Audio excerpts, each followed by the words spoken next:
Neemias 6,15, enquanto vocês estão abrindo, eu agradeço aqui a família do pastor Lucas, que Deus abençoe vocês, família linda também. É bom que para ele, irmão, a gente nem precisa ficar dando muita explicação, sabe?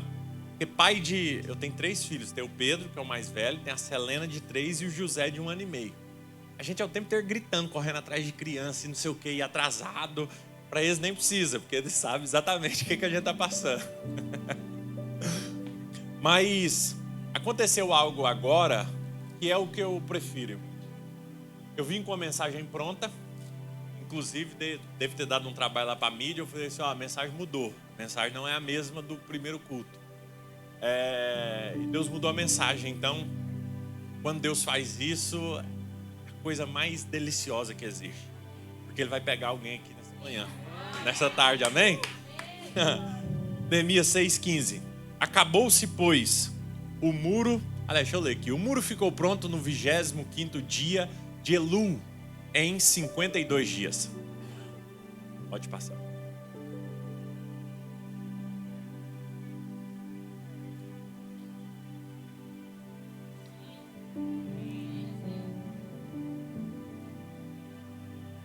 Vou terminar de ler por aqui.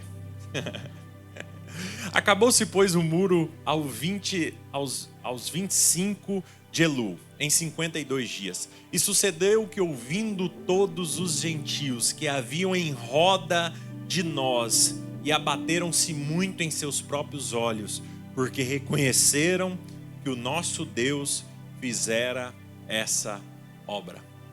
Vou ler de novo. Porque reconheceram que o nosso Deus fizeram esta obra. A história de Neemias é uma história interessante, porque Neemias é uma pessoa que nasceu dentro do cativeiro babilônico. Então, ele era um israelita, ele era filho de israelita, ele era um judeu, mas ele nasceu dentro do cativeiro. E dentro desse cativeiro, ele começou a crescer. E a Bíblia diz que ele era copeiro do rei. Então, ele dentro do cativeiro, ele era um escravo, mas dentro desse cativeiro ele vivia bem. Ele vivia super bem. Porque a Bíblia vai dizer que ele vivia no palácio, servia ao rei. Ou seja, em um copeiro, uma das observações, só para que vocês possam entender, ele come da comida do rei. Ele vive no ambiente onde o rei vive. Ele tem as mordomias que um palácio pode oferecer. Ou seja, ele era um filho de alguém que era muito triste por não estar na sua terra, mas ele em si vivia super bem. E diz que eles nasceram na Babilônia e passaram por 70 anos exilados ali. E diz que um dia, ele conversando com alguém que veio de Jerusalém, e ele faz uma pergunta e fala assim: como é que está a cidade dos nossos pais? E diz que Anani, que foi esse mensageiro, diz que ele volta e fala assim: olha, está completamente destruída. Os muros estão caídos, o templo queimado, tudo que existe ali não presta mais. Tudo foi destruído.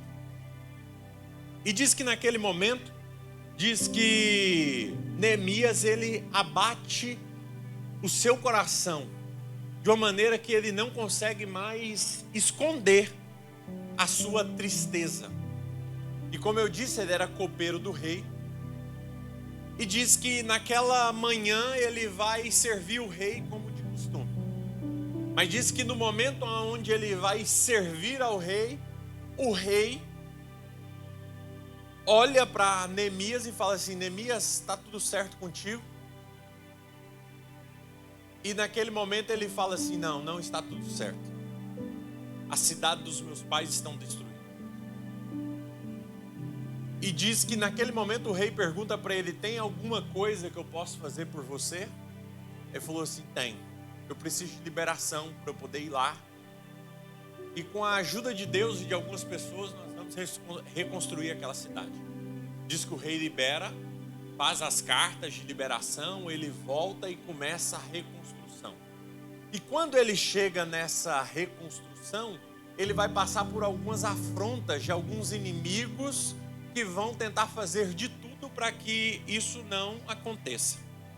Mas diz que em 52 dias, esse muro, de uma forma quase que milagrosa, é essa obra realizada. Então contextualizei, contei toda a história para vocês e agora nós vamos aplicar isso para que a gente possa entender. A primeira coisa que eu aprendo com a história de Neemias é que Neemias ele não deu uma resposta, mas ele se tornou uma resposta. A resposta mais lógica para Neemias dar a Hanani era: que pena. Meu Deus, eu sinto muito pela cidade dos meus pais. Mas a Bíblia não diz que ele faz isso, muito pelo contrário. Diz que ele se torna uma resposta para o clamor de alguém que nem sabia que ele poderia ajudar. Ele estava confortável demais. Ele já falava a língua, já vivia no melhor lugar. Ele era escravo, mas estava em um ambiente de muito conforto. Mas diz que naquele instante ele decide largar o conforto para poder se tornar uma resposta. Meus irmãos, sabe qual que é o meu desejo, o desejo do meu coração, aquilo que eu anseio de fato para nós como comunidade cristã, evangélica? É que a gente possa ser a última porta que alguém possa bater antes de encontrar uma resposta. Tem pessoas que estão aí todos os dias buscando uma resposta de alguém, de algo que dê uma resposta favorável para a sua dor. E que nós possamos ser essa resposta para as pessoas. Que nós possamos ser a resposta de oração de algumas pessoas.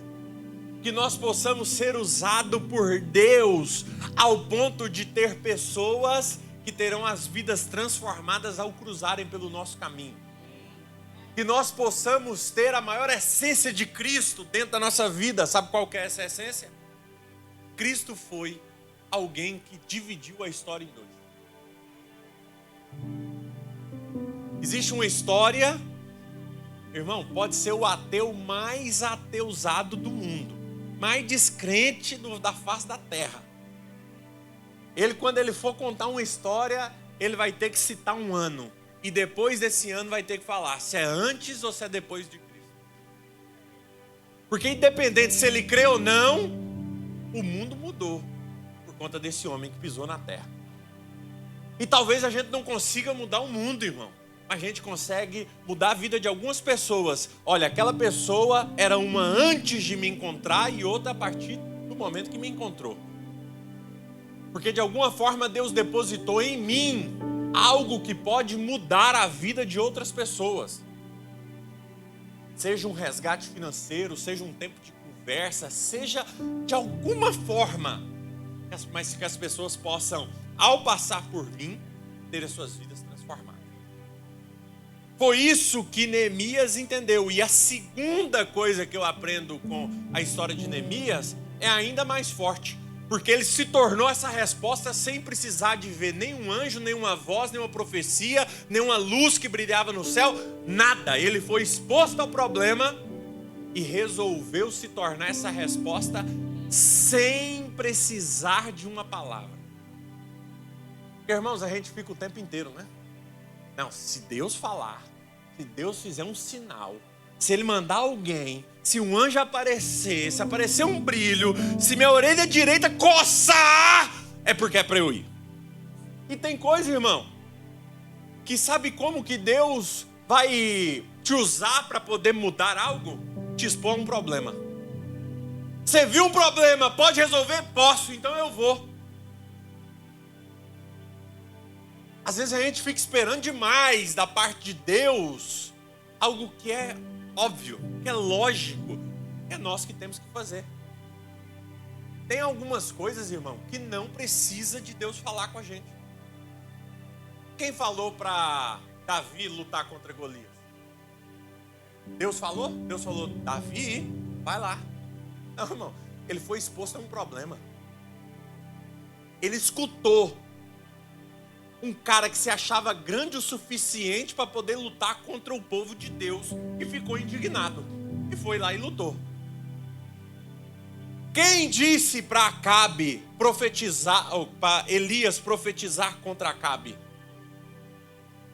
O momento que ele viu lá, falou assim, ó, todo mundo tá adorando um Deus achando que a chuva e a fartura da colheita vem de um Deus por aí. A partir de hoje, sob a minha palavra, não chove nessa terra. E eu quero ver quem é o Deus que manda chuva aqui nessa terra. Ninguém falou sobre a palavra de Elias. Então, a partir daquele momento, ele se indignou. Às vezes, a única coisa que a gente precisa, irmão, é nos indignar. Sem voz, sem som, sem arrepio, sem nada. Nós somos expostos ao problema.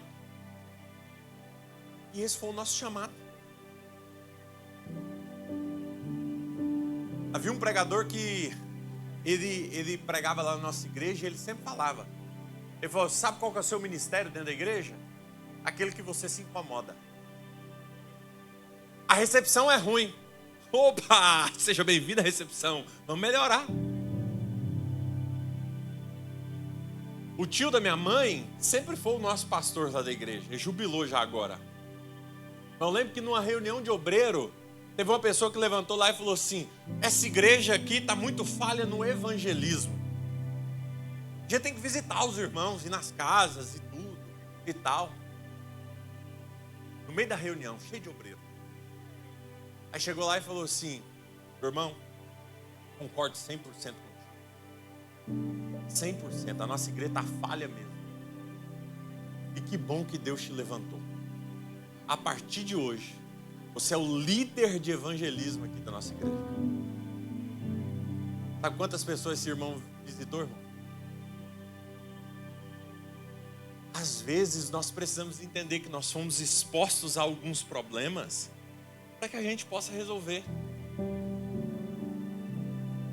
Não é, opa, esse banheiro aqui tá sujo, quem é que vai limpar? Quem é que é da limpeza aqui? Irmão, eu vi sujo.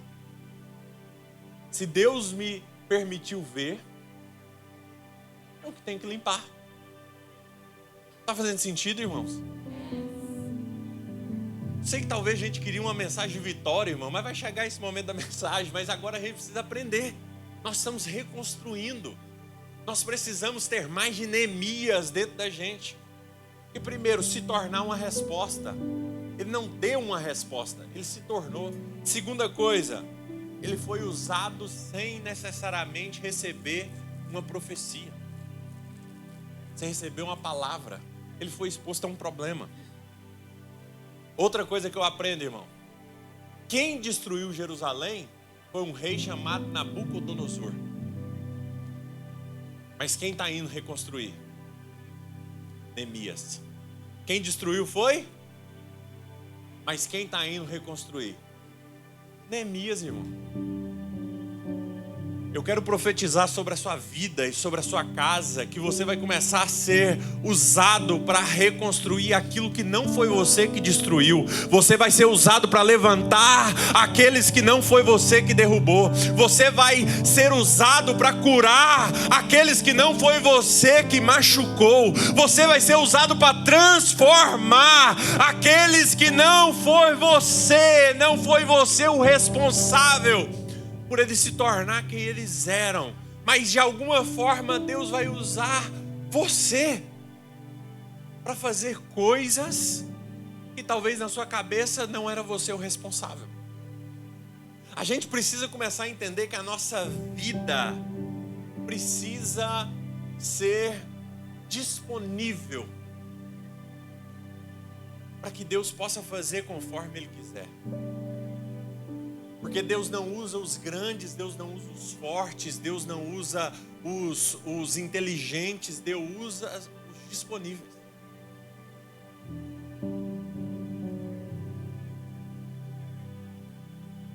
Só para você ter uma noção. Sabe quem foi o homem que junto com Jesus andou sobre as águas? Quem lembra dessa história? Como é que ele chamava? Pedro.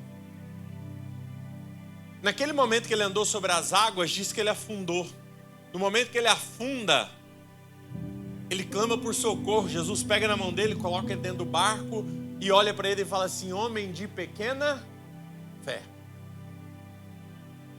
Irmão, mas sabe o que é o mais extraordinário? Que um homem de pequena fé, ele deu uns passos fora do barco e não afundou. Enquanto os outros, que eu não sei o tamanho da fé que eles tinham, permaneceu dentro do barco. Ou seja, o de pequena conseguiu andar, enquanto os outros, que eu não sei o tamanho, nem sequer teve ousadia de colocar o pé para fora. Ou seja, então não tem a ver com o tamanho, tem a ver com a disposição de fazer. Ah não, eu sou tão pequenininho, irmão, mas quer fazer? Quer ser usado? Vai ser usado a partir de hoje. Irmão, um homem de pequena fé, a Bíblia vai dizer que na sua primeira pregação, 3.000 almas se converteram. O homem de pequena fé, irmão. Não mudou o homem não. Continuou o homem de pequena fé. Mas ele resolveu abrir a boca e na primeira pregação 3.000 almas se converteram. Sabe o que acontece, irmão? Um homem de pequena fé, a Bíblia vai dizer que coxos, aleijados e doentes de todas as formas eram colocados à beira do caminho, porque enquanto ele passava, eles acreditavam que a sombra dele curava. O homem de pequena fé. Para mostrar para mim e para você que não tem a ver com quantidade. A gente achou que precisava ser grande, mas a Bíblia vai dizer... Aliás, vou falar isso não, vou gastar muito tempo. Enfim, irmãos, a gente precisa entender que a gente, para ser usado, a gente só precisa de uma coisa: querer. Porque a Bíblia vai dizer que a seara é grande e poucos são os ceifeiros ou trabalhadores. Ou seja, irmão, Deus está disposto a usar qualquer pessoa, porque é o que está tendo. A seara é grande, está precisando de gente. Então que a gente entre nessa cota, irmão, nem que seja por falta de opção, mas que Deus não nos deixe de fora. Esse dia eu estava escutando uma pregação, eu falei assim: gente, imagina o dia de Pentecostes. Lembra disso? Jesus sobe ao céu e fala assim: ó, mas eu enviarei para vocês um amigo chamado Consolador. É o Espírito Santo, descerá sobre vocês. Mas não saiam daqui, se reúnam. E diz que nessa época eram milhares de pessoas. Milhares de pessoas. E diz que no dia que o Espírito Santo desce sobre eles, diz que só tinha 120. Sabe por quê, irmão? A maioria desiste. Imagina, irmão. Tem muita gente que fala que quer, mas no meio do caminho desiste. No meio do caminho para. Tem muita gente, irmão, que viu a descida do Espírito Santo. Sabe o que aconteceu? Estava do lado de fora olhando. Oh meu Deus, o que eles estão fazendo? Irmão, Deus que me livre. Deus fazer um movimento, o Espírito Santo começar a derramar algo sobre a nossa vida e nós ficarmos do lado de fora observando quem está sendo cheio do lado de dentro. Deus que me livre ser um dos 5.000 que começaram, mas que no dia do Pentecostes só tinha 120. Nosso coração precisa arder ao ponto de falar: Deus, eu quero que aconteça comigo também. Deixa eu fazer parte da sua obra. Deixa eu fazer parte da igreja. Deixa eu fazer parte da história da igreja brasileira nos Estados Unidos. Aquilo que Deus está fazendo é algo grande e eu quero fazer parte. Deus que me livre daqui 20, 30 anos. As pessoas contarem a história do grande avivamento que está acontecendo na Flórida. e você simplesmente, eu estava lá. E aí, como é que foi? Eu estava indo todo domingo para a igreja, você precisa de ver. Mas mãe, pai, vovô, vovó, disse que era muito grande e as pessoas iam sendo tomadas e as pessoas falavam para as outras na rua. Você estava fazendo parte? Eu vi várias vezes isso acontecer. Mas não fez parte? Infelizmente eu fiquei de fora. Irmão, que a gente possa ser participante disso. 4, você precisa de coragem. Irmão, Neemias não tinha todas as respostas.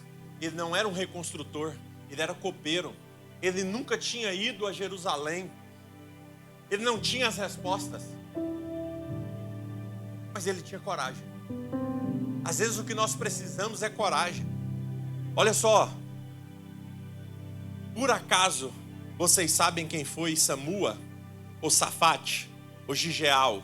Ou Palti? Ou Gadiel? Ou Gadi? Ou Amiel? Ou Setur? Ou Nabi? Ou Jeuel? Alguém sabe quem foi algum desses na Bíblia? Como? Primeira vez que eu vejo alguém responder. Lembra que enviaram 12 espias para a terra de Canaã? E que eles entraram dentro de Canaã e passaram alguns dias, 40 dias observando a terra. E voltaram os 12. E alguns falavam assim, olha, a terra é muito grande, eu acho que vai ser muito difícil. Olha, eu acho que não vai dar não, eu acho que é melhor a gente voltar para o Egito. Esses foram os 10. Que a Bíblia vai dizer assim, que inflamaram o povo contra a promessa. Agora se eu pergunto, vocês sabem quem foi Josué? Vocês sabem quem foi Caleb? Todo mundo lembra. Porque os corajosos sempre serão lembrados, irmão. Os medrosos, esses aqui, a sua história será apagada e ninguém nunca falará sobre a sua história. Então a gente precisa entender aonde é que Deus nos colocou e por que Ele nos colocou aonde é que nós estamos. Você não está aqui por um acaso. Você não está na América por um acaso. Você não está na Lagoinha Sarasota por um acaso. Você não está nessa região por um acaso. Sabe o que é o mais doido, irmão? Que a Bíblia ainda chama de herói. Aqueles que nada fizeram para poder merecer esse título. Lembra da galeria de heróis da fé? Hebreus 11? Foi pela fé que Davi tacou uma pedra e derrubou Golias. Não foi pela habilidade dele não, foi o Espírito Santo que conduziu a pedra. Foi pela fé que Sansão tinha uma força extraordinária e ele matava mais de 1000 em uma batalha. É mesmo? Mas a Bíblia diz que o dia que o Espírito Santo saiu, a força dele saiu junto. Ou seja, a força não era dele, era do Espírito Santo que habitava nele. E você vai ver que toda a galeria era de feitos incríveis que o Espírito Santo fez através de um povo. E não necessariamente habilidades extraordinárias de um povo exclusivo. Ele era forte? Era. Até o Espírito Santo, enquanto o Espírito Santo estava nele.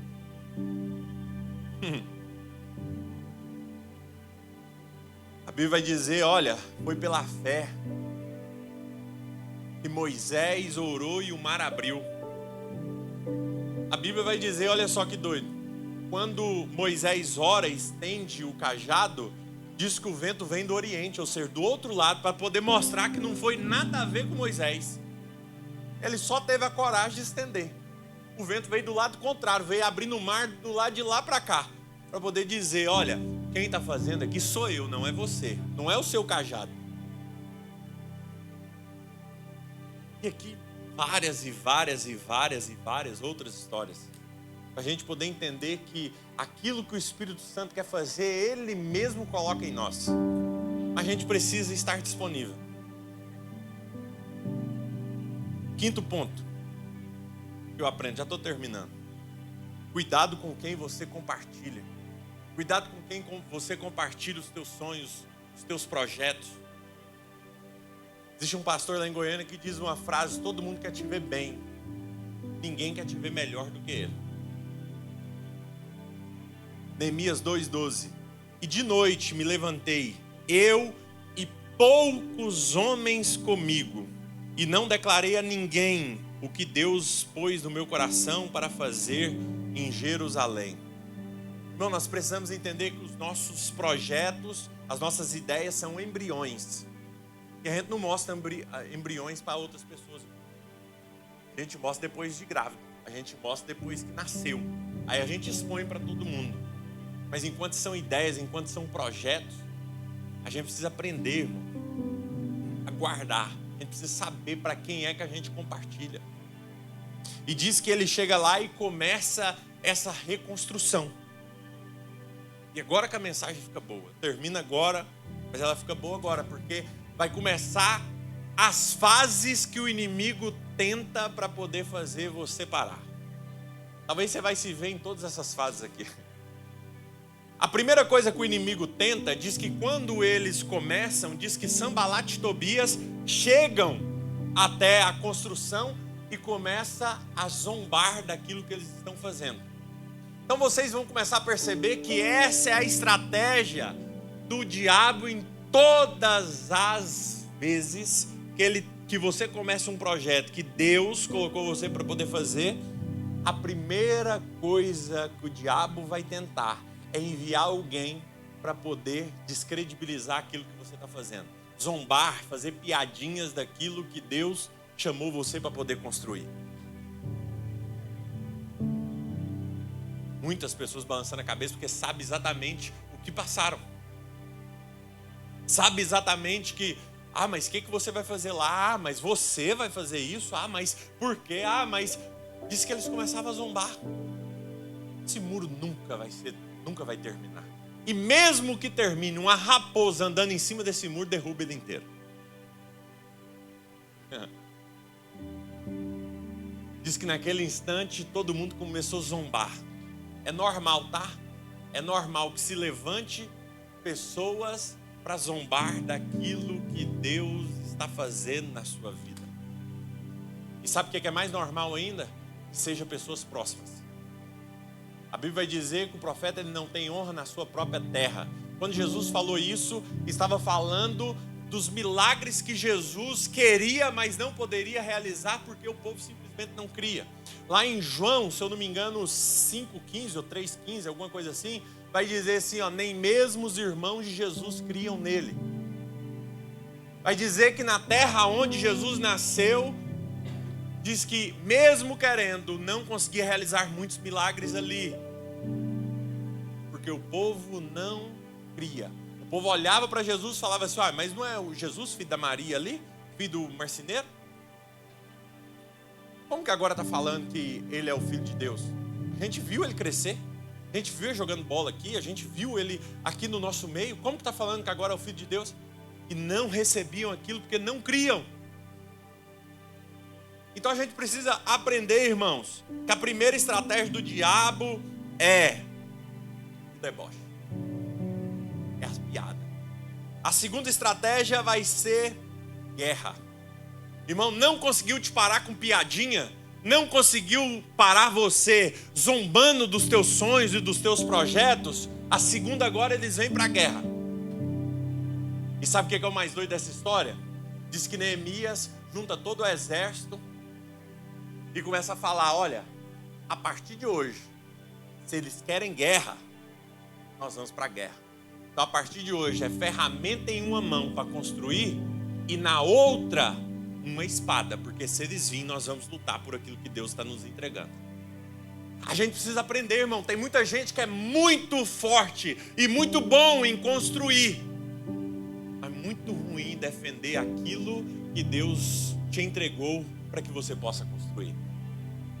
Irmãos, a gente precisa aprender a partir de hoje. Isso aqui era tão doido, que Neemias falava para o povo dormir com a espada desembanhada na mão. Eles dormiam com a espada, segurando a espada. Irmão, a gente precisa aprender a fazer isso. A gente precisa ser muito bom em construir, mas muito bom em brigar, em guerrear por aquilo que Deus tem nos entregado. Irmão, eu vou construir família. E ai do diabo se levantar contra a minha família, eu vou lutar por ela também. Eu sou bom em construir, mas sou bom para lutar também. Eu sou bom em construir uma empresa e sou bom para lutar por ela também. Pode o inferno inteiro levantar contra a empresa, eu vou lutar. O mundo está muito cheio de gente com iniciativa. Iniciativa nem é uma qualidade mais. Por quê? Porque iniciativa, irmão, todo mundo tem.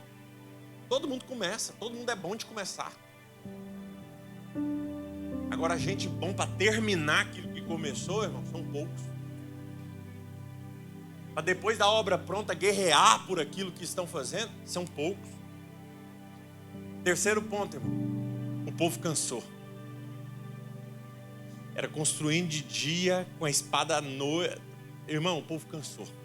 E na hora que o povo cansou, veio a terceira estratégia do inimigo. Irmão, então nós fizemos piada, nós fizemos deboche, nós fizemos tudo que a gente podia fazer, eles não pararam. Nós armamos 4 exércitos de 4 cidades, sitiamos a cidade. Eles com a espada na mão não deixou a gente avançar. Então agora a terceira, vamos convidar eles para uma festa, para descansar. Eles estão cansados, vamos convidar agora para descansar. Irmãos, e essa aqui talvez seja a estratégia que mais tira gente do propósito. Porque parece boa. Porque parece que a guerra se encerrou. Parece que os inimigos já não são mais inimigos. Parece que aquilo que era errado já não é mais errado mais. Parece que é uma boa ideia a gente dar uma pausa. Parece que é uma boa ideia a gente dar um pause. Parece que é uma boa ideia a gente segurar um pouquinho, não fazer com tanta velocidade, não fazer com tanta vontade aquilo que Deus nos chamou. Tudo bem descansar, tudo bem parar um pouco. Eles começaram a chamar, falou, nós vamos fazer uma grande festa. Vem aqui comemorar junto com a gente. Vocês estão cansados, eu estou vendo. E é a hora que o inimigo, irmão, começa a falar aquilo que agrada os nossos ouvidos.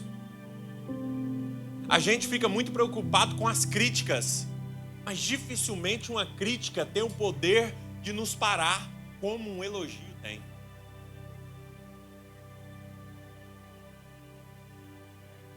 Diz que Jesus, todas as lutas, ele enfrentou no peito. Ele foi 40 dias para o deserto, foi tentado. Diz que o diabo tentou, irmão. Ele resolveu tudo na palavra, na classe. Veio a cruz, irmão. Veio o jardim do Getsemane. Tudo ele enfrentou. Agora diz que um dia, depois dele curar um cego, as pessoas começaram a falar assim, com certeza esse é o enviado. E a Bíblia vai dizer assim, e tentando torná-lo rei à força, diz que Jesus percebeu que iam tentar fazer ele rei à força. Diz que ele desapareceu no meio deles. Essa guerra Jesus não enfrentou, irmão. Porque, irmão, um exército que se levanta, uma cruz que aparece, um diabo no meio da tentação que aparece, é fácil suportar, irmão. Difícil é suportar uma multidão que te aplaude enquanto te tira do propósito.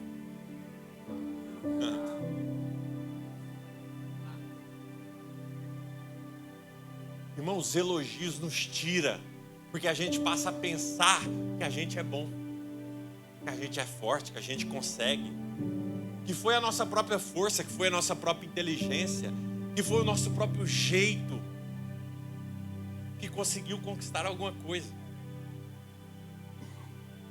Mas fique atento. Não pare, não dê ouvidos aos convites das festas, dos manjares que o inimigo tem para poder nos preparar. Porque quando a gente acha que a gente é forte, que a gente é inteligente demais, a nossa esposa parece que não é tão bonita como era, nem tão atraente como era. O nosso marido parece que não é tão forte como eu precisava ter uma pessoa assim. E a gente começa a se achar demais. E aí é um prato perfeito para que a gente possa destruir aquilo que Deus está construindo através de nós. E sabe o que é o pior, irmão? Que muita gente destrói. Muita gente destrói. A Bíblia vai dizer que um dia deixaram uma arca que simbolizava a presença de Deus dentro da casa de Obed-Edom. A arca que tinha causado morte, algo que tinha dado uma pancada de confusão. Mas diz que dentro da casa de Obed-Edom, diz que ele começa a prosperar como nunca, ao ponto do rei Davi ficar sabendo daquilo que havia acontecido com a vida do Obed-Edom. Um camponês simples, de raiz até do inimigo. Aí sabe o que acontece? Mas a Bíblia vai falar desse jeito assim, ó, o versículo, vou citar. E Deus começou a abençoar tudo que Obed-Edom tinha. Quando Deus nos visita e começa a nos abençoar, Ele abençoa aquilo que a gente tem, não aquilo que a gente deixou pelo caminho. Às vezes a gente correu tanto para poder alcançar a prosperidade, a força, a estabilidade, e sem perceber, no meio do caminho, a gente deixou os nossos filhos para trás. A gente deixou as nossas esposas, os nossos maridos para trás. Em nome da liberdade, da estabilidade, para eles, a gente abandonou eles e alcançou aquilo que a gente tinha. E o pior lugar que você pode estar, irmão, é dentro de um palácio, vivendo tudo que você sempre sonhou, mas sem ninguém para poder comemorar junto contigo.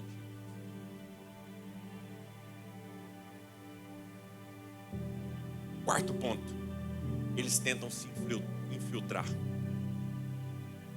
Só vão mandar algumas pessoas e lá dentro a gente começa a criar algumas contendas. Eu não vou nem aprofundar nesse tema. Mas a Bíblia vai dizer que no ano 52 eles conseguem finalizar aquela obra. E o versículo diz que nunca mais ouviram falar daqueles que se levantaram contra eles, porque eles nunca mais voltaram. Vai existir o dia em que tudo aquilo que tentou contra a sua vida e contra os projetos, quando você terminar, eles vão começar a perceber. A Bíblia vai dizer assim, ó, e temendo eles no seu coração, dizendo com certeza, o Senhor está com eles. Às vezes, irmão, não vão gostar de você, mas vai ser obrigado a reconhecer que o Senhor está na sua vida. Vão ter que reconhecer que foi Deus na sua vida, irmão. Vão ter que reconhecer o que foi obra maior do que a sua, que realizou aquilo que as suas mãos estão fazendo. Diga assim, foi Deus. Diga mais forte, foi Deus. Quem vê a obra sendo construída, vão ver a obra pronta e vão dizer... Quando verem quando ver você passando por dificuldade, vai ver você prosperando e vão ter que reconhecer que vão ver você procurando emprego e agora vai ver você com uma grande empresa e vão ter que reconhecer que vão ver você procurando um namorado, uma namorada e vai ver você casado e vai dizer... Foi Deus, irmão. Vão ver você buscando filhos aqui, intercedendo e falar, Deus, eu preciso. Aí vão ver seus filhos correndo aqui na igreja e vão dizer que foi Deus na sua vida. Irmão, vão ver você caído e o dia que te ver de pé, vão reconhecer, foi Deus na minha vida. Vão ver eu ferido, caído, prostrado, vão ver eu levantar de pé, prosperando e profetizando sobre a vida das pessoas e vai reconhecer, foi Deus na sua vida. Vão ver a sua família destruída, aí depois vão acompanhar a sua família completamente restaurada e vão dizer, foi Deus na minha vida. Eles vão ter que reconhecer, irmão. A gente só não pode parar. A gente só não pode desistir. A gente só não pode desanimar perante as piadas. A gente só não pode parar no meio das lutas. A gente só não pode parar e aceitar os manjares do inimigo. Se a gente continuar, a obra vai terminar e vão ser obrigados a reconhecer que foi Deus na nossa vida. Fica de pé aí, irmãos, eu termino agora.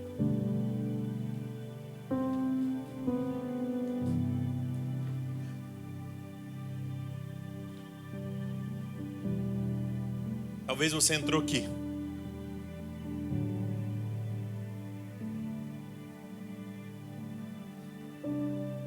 Talvez você entrou aqui.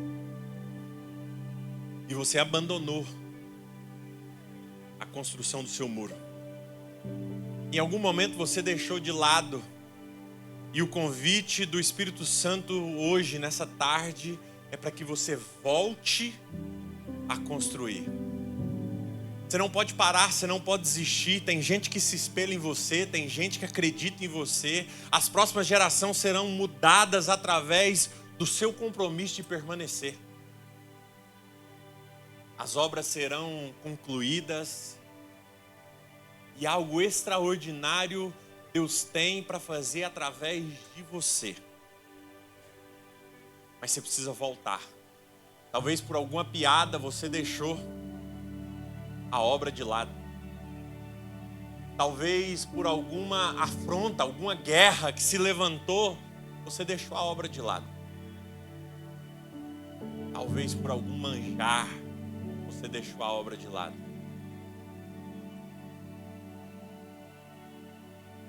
Talvez por algum motivo você parou no meio do caminho. E Deus escolheu essa tarde para que você possa voltar a essa grande obra. Essa obra precisa de você.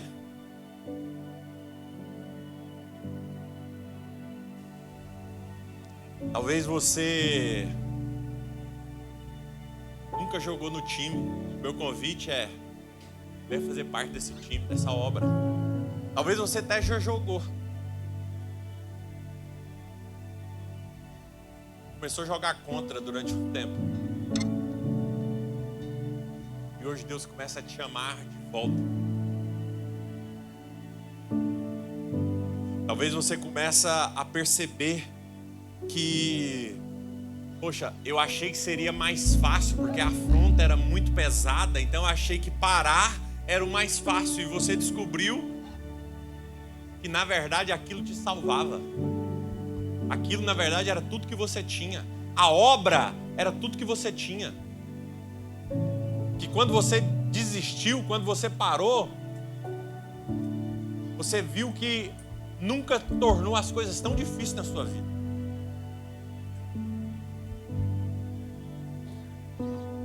Eu não sei com quem o Espírito Santo está falando, mas hoje é tarde de você voltar.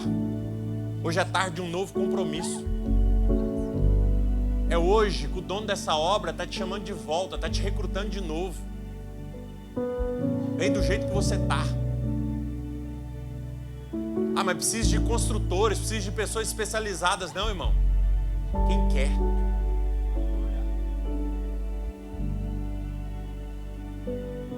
Aquilo que Deus quer realizar na sua vida é algo grande e algo rápido. Aqui vai falar que eles fizeram algo, talvez passaria de anos em 52 dias.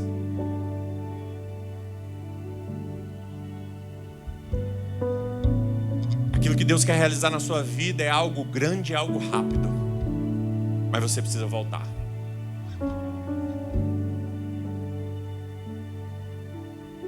Tem alguém aqui que entende que hoje é amanhã de você voltar?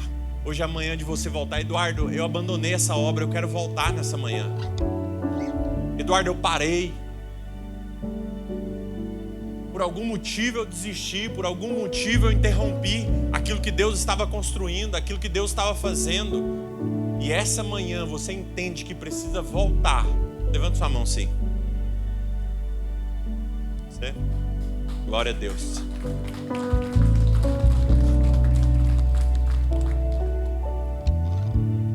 Glória a Deus. Qual que é o seu nome? Andréia.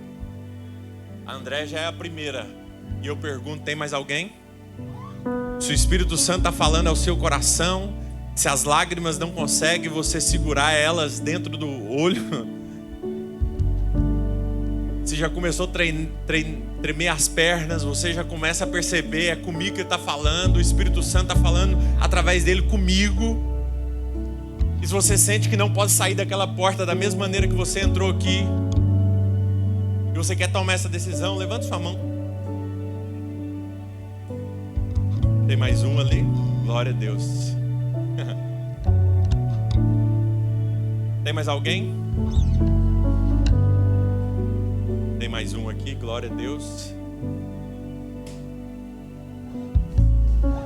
Se vocês puderem vir aqui na frente, eu quero orar por vocês para a gente poder encerrar. E se tiver mais alguém, acompanhe elas, gente. Não deixa elas vir sozinhas, não. Quem ou da igreja, ou alguém que estiver junto com ela aí, pode vir junto.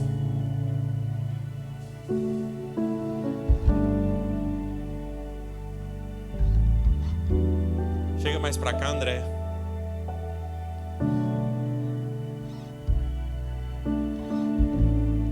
Aquilo que Deus vai começar a fazer através dessa igreja, através de Sarasota, através da Flórida, será algo extraordinário, grande o suficiente, que serão contados em todos os cantos da terra, e serão através de vocês, a cada pessoa que se levanta, a cada pessoa que diz sim para o seu chamado, a cada pessoa que volta para a casa do Senhor, a cada pessoa que volta para a obra, a cada pessoa que se levanta e diz: eis-me aqui, eu estou voltando, eu estou fazendo, eu quero fazer parte dessa obra, eu quero fazer parte dessa construção.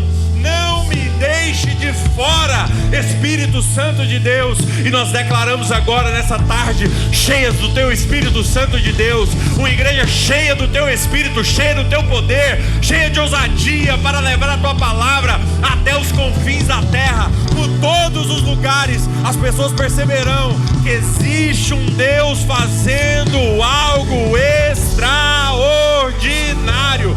Tem mais pessoas chegando, porque a presença do Espírito Santo de Deus tem convencido os corações para não permanecerem da mesma maneira que chegaram aqui, da mesma maneira.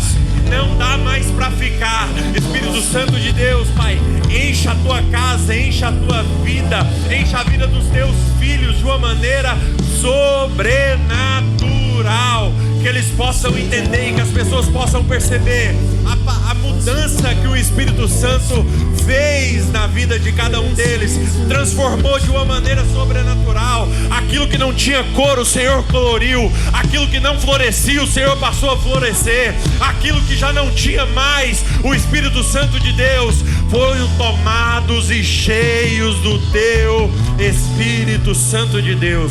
Pai, muito obrigado. Não nos deixe parar a obra que o Senhor está começando. Não nos deixe atrapalhar aquilo que o Senhor quer fazer. Não nos deixe interromper aquilo que o Senhor está fazendo.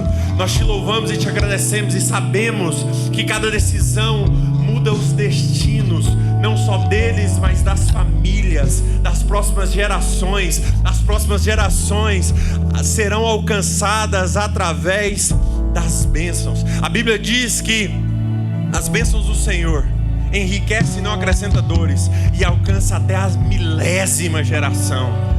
Então seus filhos serão benditos, a tua história será mudada em nome de Jesus. Senhor, perdoa cada um dos seus pecados, escreva o nome dele no livro da vida. Eles reconhecem o Senhor como um único e suficiente Salvador, e que pode fazer aquilo que homem nenhum pode fazer. Nós depositamos a nossa confiança no Senhor. Nós depositamos e sabemos que o Senhor é o único e suficiente Salvador da nossa vida. Eu não sei se você está aceitando pela primeira vez ou se você está voltando, mas o certo é que o céu entra em festa quando uma pessoa toma a decisão de voltar, de fazer parte. E se o céu entra em festa, nós vamos fazer festa também. Então, Lagoinha, vem junto comigo para receber todos esses, em nome de Jesus. Vamos contar? 5, 4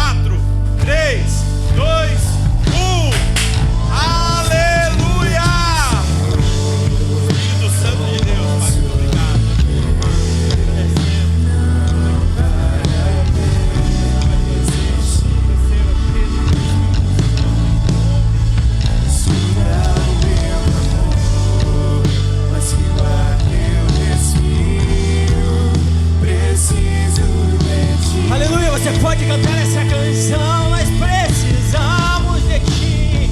Distante de Ti, Senhor, não posso viver. Não vale a pena existir. Escuta o meu clamor, mas que o ar que eu respiro, preciso de Ti.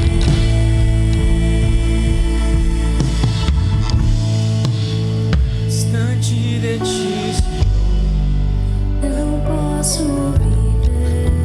não vale a pena, não. Vale a pena existir. Escuta o meu clamor, mas que o ar que eu respiro, preciso de Ti. Aleluia, você pode aplaudir o Senhor mais uma vez. Aleluia, Deus é bom, Deus em todo tempo Ele é bom. Que Deus abençoe a sua casa, a sua família. Não se esqueça que você tem uma espada na mão e uma ferramenta na outra mão. Vá por todo o mundo e confesse aquilo que você já confessou no seu coração. Deus abençoe vocês, vá em paz, brigadão. É tua casa, amém? A praia é nossa, mas é tua casa. Deus abençoe também, vamos embora.